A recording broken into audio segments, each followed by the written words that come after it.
And here's what I'm trying to say.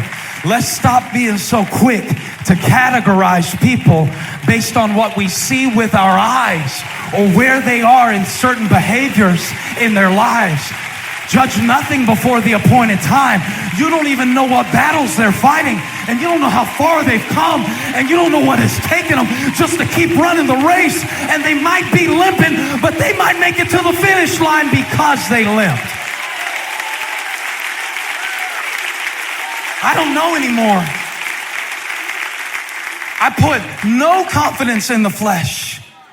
I don't have categories. They're not as clear anymore for who's a godly person and who's not, and who God has favored and who God hasn't. Because some of the people that I thought were walking in the favor of God were faking it. But I know it till they fell apart. And Paul's riding to Damascus one day, a Hebrew of Hebrews, a Pharisee of Pharisees, in regards to the law, righteousness, connected and competent, connected and competent. And all of a sudden he was blinded by a light on his way to imprison Christians in Damascus and bring them back to Jerusalem to be sentenced. And something happened to him that will happen to all of us in one way or another. If it hasn't happened to you yet, send me a text message when it does. God in his mercy and God in his wisdom knew that if I allow Paul to remain confident in his flesh, he will not fulfill my purpose for his life. He will live the rest of his life putting his confidence in himself and his competence and his character. And so all of a sudden, you can read it in Acts chapter 9, a blinding light throws Paul from his horse. He is thrown to the ground on the way to exercise his gift. With authoritative letters from the Jewish ruling council, he falls off of his horse, and a voice from heaven asks him, Saul, Saul, who do you think you are? And Saul said back, I don't know, who are you? And the voice said, I am Jesus. And Paul spent 3 days blind, and someone had to lead him by the hand. You know, that's when life gets really interesting. When you're used to leading others, when you're used to knowing what to do, when you're used to making it happen, when you're used to smiling and getting through it. But then every once in a while, something will come along in your life and you'll say, I didn't take a class on this. I didn't read a book about this. Nobody told me it would feel like this. I wasn't prepared for this. I didn't know it would be like this. And Paul said, I lost my confidence. I lost my confidence. And I had to start all over. And I had to give up all my connections because everybody hated me that I used to serve with. And I had to start all over because I didn't know how to preach Jesus because I just met him. And I had to humble myself, and I had to reevaluate my character because I had been comparing myself to others. You know how we do? Holly preached this brilliant message to the ladies a couple weeks ago. And everything about it was good, but I just want to correct one thing she said. She said we need to stop comparing ourselves to others. And I think she's wrong about that. I think we need to compare ourselves to others every chance we get until we are so sick of comparing ourselves to others. You know, because if you compare yourself to others long enough, you will come to the place eventually. If you're not there yet, you'll get there. Just keep doing it. Keep comparing yourself to others. Just keep right on doing it. And do it to make yourself feel better. Do it. When you see somebody whose kids are on drugs, you just silently tell yourself, my kids would never do that. Go ahead and do that. Just go ahead and do it. Just go ahead and do it. When you see somebody who's not married, I'll tell you, if they did that, go ahead and compare yourself to them because you're better than them. That's why you're married and they're not. Just go ahead and compare yourself. Go ahead and do it. Go ahead and do it too, the other way too. Go ahead and compare yourself to people that are better than you all the time. Just all the time. Look at everybody sucking in on the gram and then compare yourself bloated after a whole day of running your kids around, and then compare yourself who didn't have time to eat healthy because you actually care about other people and that's why you had to go through McDonald's. But compare yourself yourself to them, you won't even know that they're selfish, and that's why their body looks like that, because they never have time for anybody else, and all they're going. Here's what I want you to do. I want you to completely compare out of context for as long as you can. And don't ask the question, like they're real successful on their job, but I wonder, are they happy? Don't ask that question, because if you could compare across all the categories, you might see that their success is costing them their fulfillment. But don't do that. Just compare, just completely take it all out of context and compare what people show you to what you can see, and don't take time to wonder what's really going on. And don't take time to stop and think about how they're so gifted and they're so wonderful. Just compare yourself to them until you feel so terrible that the only place left for you to go, the only thing left for you to conclude, the only thing left for you to do is to fall down off your horse and say, God, I'm sick of myself. I'm sick of false standards. I'm sick of worldly measurements. I'm tired of my flesh. I'm tired of keeping up. I'm tired of falling short. I'm tired of looking around. And in that moment, you will come to the point that Paul came to in verse 7.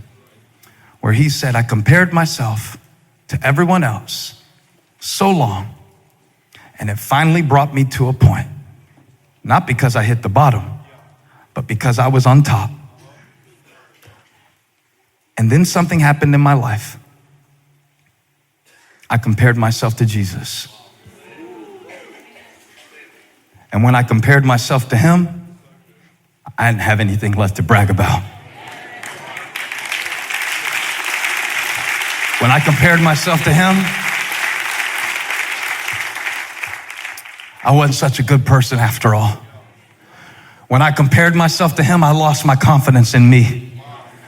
I lost my confidence in how nice I am, and how sweet I am, and how polite I am, and how educated I am. When I compared myself to the fullness of wisdom that was revealed in Jesus Christ, I didn't bring up my IQ anymore, and I didn't show him my SAT scores.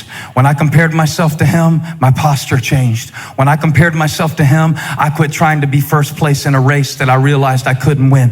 When I compared myself to him, I fell off my horse and I was led by the hand. And Paul says in verse 7, now, whatever were gains to me, I consider loss. I lost my confidence, but watch this, I gained Christ. Speak this message today in the hopes that someone who has lost your confidence in yourself would realize that this is a necessary step for you to receive the righteousness that comes by faith. And that's what Paul says here. He says, I lost my connections. I lost my sense of competence. I found out I wasn't so good at everything. You know how life is, man. Just about the time you master a set of skills, the whole game changes. By the time I figure out how to get my kids to, shh, then they are teenagers and I'm trying to get them to talk to me, The whole opposite changes. It's designed that way. It's designed that way. I wonder if God is trying to strip you of your confidence today so that you can gain something greater. I lost my confidence to preach to people and tell them, if you do this, God's gonna do that.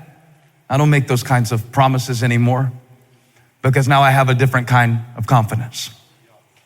It's a kind of confidence that doesn't come from circumcision and changing your behavior, getting it right, knowing all the answers.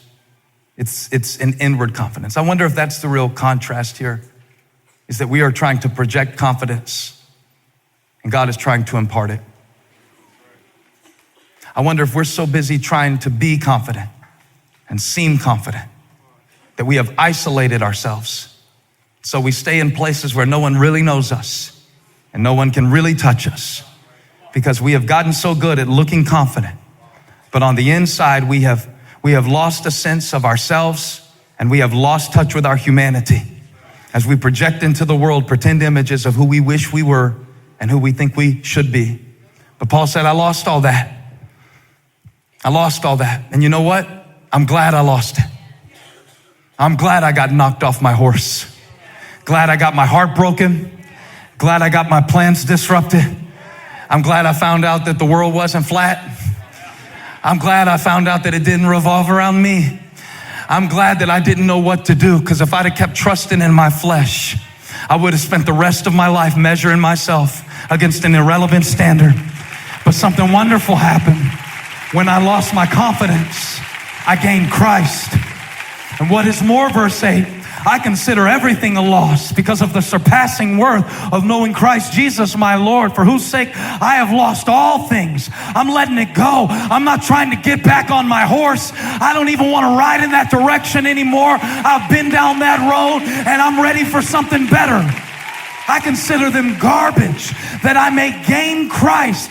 Take the whole world, take my skills, take my knowledge, take my insight, take my appearances, take my youth, but give me Jesus. I want to be found in Him, not having a righteousness of my own that comes from the law, but that which is through faith in Christ, the righteousness that comes from God on the basis of faith. Stand up. It's not about how much confidence you have. It's about on what basis you've built it. And the answer to our anxiety isn't just more confidence. It's more Christ.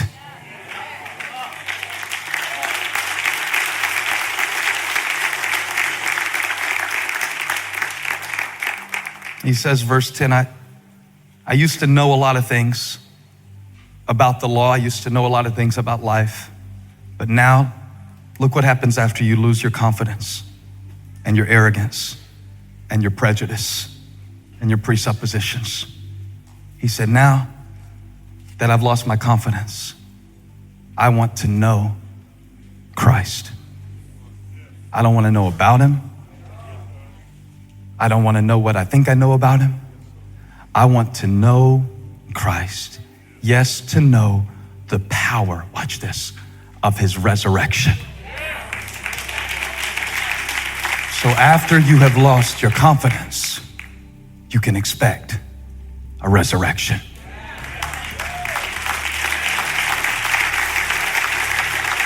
I told my friend what I was going to preach to you today. I said, I'm going to preach on I lost my confidence. And he texted me after I preached it, the first message, and he said, did you get it back? And I said, no, I told the people to let it die. To let that confidence that we put in what we can see and in what we can know and in what we can feel, let it die. Let it be nailed to the cross. You know, God will allow certain circumstances in your life, and He will use those circumstances to crucify your false confidence. And if we don't understand this, we will try to pray our confidence back down off the cross, and we'll try to get it back, and we'll go back into those same modes. But only after it dies can it be resurrected as faith. I lost my confidence, and I'm glad I did, because while I was confident in me, I could not have faith in Him.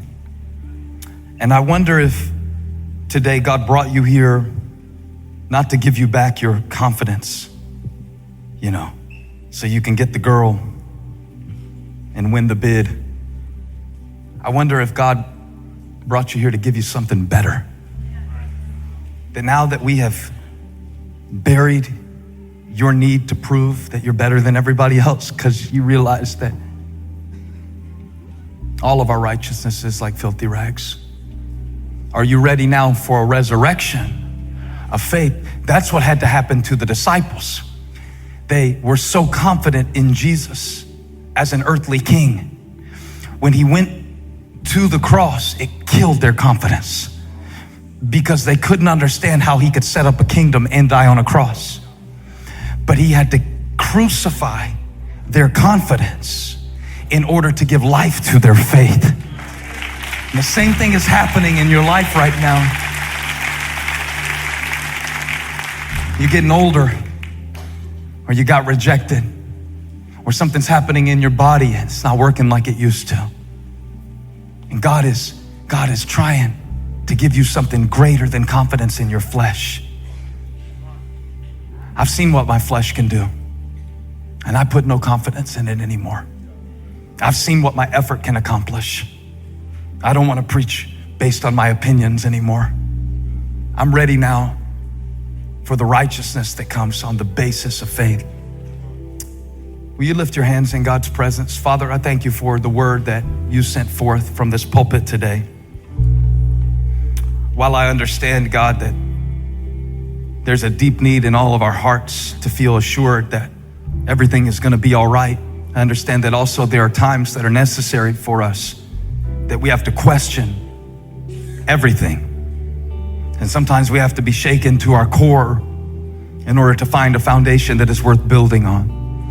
And I just believe today that you didn't give me this word so that I could preach it for myself.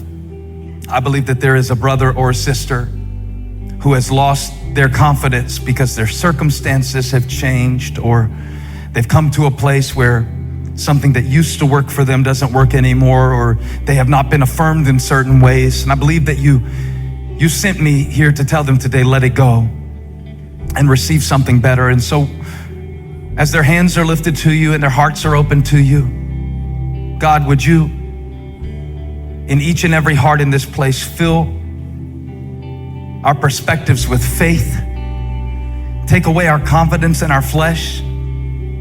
God, even if we can do it in our own strength, we can't sustain it in our own strength. We need you.